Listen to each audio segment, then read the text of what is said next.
Hola, bienvenidos y bienvenidas a una nueva entrega de Epilix Crónicas Históricas. Hoy vamos a hablar sobre la peste bubónica. La peste bubónica es una de las enfermedades más devastadoras de la historia. La peste es una enfermedad causada por una bacteria que se llama Yersinia pestis. Acá vemos una fotografía microscópica de estas bacterias que están marcadas con una técnica que las hace fluorescentes. La cuestión es que esta bacteria infecta a ciertos roedores, a las ratas, produciendo con frecuencia alta mortandad entre las ratas. A su vez, las ratas tienen una pulga que se alimenta de su sangre. Entonces ocurre que en el intestino de esta pulga, la bacteria se reproduce y cuando la pulga se alimenta de otro roedor, le transmite la bacteria. Ese es el ciclo que ocurre en la naturaleza. Esta enfermedad se transmite entonces al humano cuando nos pican estas pulgas que se alimentan de los roedores infectados. ¿Qué pasa? Cuando estos roedores viven cerca de las personas, las pulgas que se alimentan de la sangre de esas ratas se quedan sin alimento cuando muere su huésped y se comienzan a alimentar de la sangre de los humanos, aunque también se pueden transmitir por contacto directo con los tejidos o secreciones de animales infectados y también por la inhalación cuando la persona tiene una forma de esta enfermedad que se llama peste neumónica. La peste se puede manifestar en tres formas principales. Hay una forma que se llama forma pulmonar que afecta a los pulmones, produciendo una gravísima neumonía que es altamente contagiosa y se propaga por secreciones respiratorias. Además de ser muy contagiosa, es altamente letal. Otra forma es la forma septicémica, que es cuando la bacteria invade el torrente sanguíneo y causa de manera muy rápida la muerte. Y por último, la forma bubónica, que provoca un gran aumento del tamaño de los ganglios. Estos ganglios, muy agrandados, se llaman bubones, y por eso la enfermedad es conocida como la peste bubónica. Hoy en día sabemos que la enfermedad la produce una bacteria y se dispone de un tratamiento que es un antibiótico. Pero sin tratamiento, la letalidad de la peste es altísima, cercana al 60% en la forma bubónica y del 100% en las formas respiratorias y septicémicas. Ahora te cuento que la humanidad ha enfrentado tres pandemias de peste principalmente. La primer pandemia, cuyo primer brote se dio entre los años 541 y 544, se la conoce como la plaga de Justiniano, porque ese es el nombre del emperador romano de ese momento. Los brotes de esta pandemia fueron muy recurrentes y duraron unos 200 años. Hubo al menos 15 olas entre los años 541 y 750. Se cree que esta pandemia se relaciona con la caída del Imperio Romano y causó, se estima, entre 30 a 50 millones de muertes.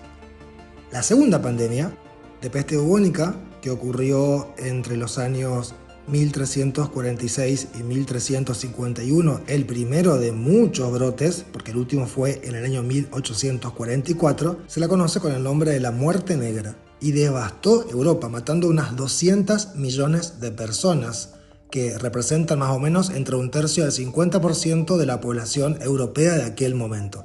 La tercera pandemia podemos situarla en su comienzo en el año 1855. Tuvo un menor impacto comparado con las anteriores, pero fue mucho más rápida su diseminación, porque claro, para estos tiempos ya se disponían de medios de transporte más veloces que en el pasado.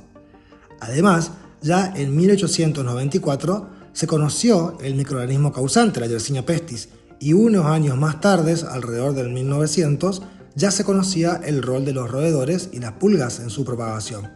Pero aún así, en sus inicios, que fueron en las colonias británicas de la India y China, se produjeron actos de segregación y racismo, encerrando, por ejemplo, a los enfermos en hospitales y quemando sus propiedades o viviendas. Estas acciones, por ejemplo, en Sudáfrica, fueron precedentes importantes de lo que luego se conoció como el apartheid. Resulta por esto muy interesante revisar cómo fue entendida la pandemia por la población y por las autoridades de todos estos tiempos. Entre las aplicaciones más frecuentes, por supuesto que encontramos al castigo divino, miasmas, alineaciones planetarias, cometas, eventos astronómicos, terremotos o colectividades o extranjeros. Ahora prestemos atención a cómo se relaciona la forma en que se entienden las cosas, en este caso cómo comienza o por qué ocurre una pandemia, con las respuestas y acciones que se llevan a cabo para controlarlas. Por ejemplo, al creer que los miasmas atmosféricos producían la pandemia, entonces una de las respuestas que la población podía llegar a tener, y que de hecho ocurrió, era la huida, especialmente de aquellos que podían permitírselo, a lugares más altos donde supuestamente el aire era más puro. Para aquellos que no podían permitirse irse a otra ciudad, se les recomendaba presionar bolsitas de hierbas aromáticas sobre las narices y sus bocas. También había otros que pensaban que la peste era un desequilibrio de la sangre, de los humores sanguíneos. Entonces se indicaban sangrías, que eran procedimientos que se hacían en la Edad Media para restablecer supuestamente el equilibrio de los humores, en este caso de la sangre. Sin embargo, la peste fue vista especialmente como una maldición de Dios. Y acá agárrate fuerte porque dependía de qué es lo que se suponía que había irritado a Dios, las acciones que se desarrollaban. Entonces, por ejemplo, algunos pensaron que era por la ostentación y el lujo, y entonces se promulgaron leyes que prohibían ostentar lujos o riquezas. Y otros aprovecharon este tipo de lectura para bajar los salarios de los trabajadores. En algunos lugares, la población culpabilizó a los judíos, pensando que estaban envenenando el suelo o el agua o que traían el castigo de Dios sencillamente por existir.